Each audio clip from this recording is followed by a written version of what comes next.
Recently, AOC spoke at a gigantic climate march in New York City. My name is Ocasio-Cortez. I'm the Congresswoman for New York's 14th Congressional District, repping the Bronx and Queens. Do we have any outer borough out here? Got the BX in the building, Queens in the building. I'm so honored to be here today, shoulder to shoulder with you all, because we are all here for the same purpose, to protect the planet, the people, and make sure that we end fossil fuels across the globe. Most importantly, I want to thank each and every one of you for being here and for showing up in force. It means something when people say, oh, we're thinking 5,000, 10,000 people are going to be here, and 50,000, 70,000 people show up.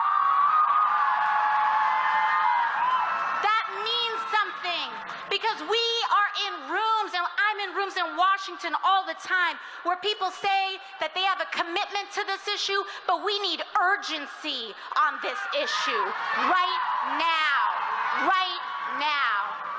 And the way that we create urgency on the issue of climate is when we have people all across the world in the streets, showing up, demanding change, and demanding a cessation of what is killing us. We have to send the message that some of us are going to be living on this planet 30, 40, 50 years from now, and we will not take no for an answer.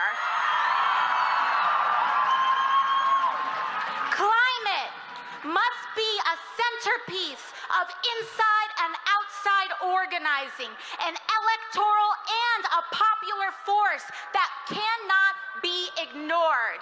This issue is one of the issues, the biggest issue of our time, and because of that, we must be too big and too radical to ignore. The first piece of legislation I introduced in 2019 was the Green New Deal, which demanded a 10-year timeline. And at the time, people said it was too naive and too unrealistic, and we didn't take no for an answer. We still won't take no for an answer. Since then, we have organized and hit some milestones. Here in New York, organizers won commitments for 100% renewables by 2040. We've made sure new buildings will be fully electric, ensured that not only will new energy be renewable, but it will be available as public, democratically controlled goods for our most vulnerable communities. Because what we're not going to do is go from oil barons to solar barons. This belongs to the people. What we're not going to do is have vulnerable communities in a fossil fuel economy be left behind in a new economy. We are demanding a change so that working people get better jobs and lower bills under a renewable energy economy. That is what we are here to make sure that we achieve. We're going to make sure that this transition is union jobs, organized labor, dignity at the center. And we're going to make sure that we continue that fight. But the powers that be are there, and it is real, and it is against us. Right now, the United States continues to be approving record number of fossil fuel leases, and we must send the message right here, today, right now, that that has got to end today. We know they're raking in record profits, but the popular support for climate is starting to buckle and crack that overall grip that the fossil fuel establishment has had in our politics. And that's because of you. Because of you. Don't let the cynics win.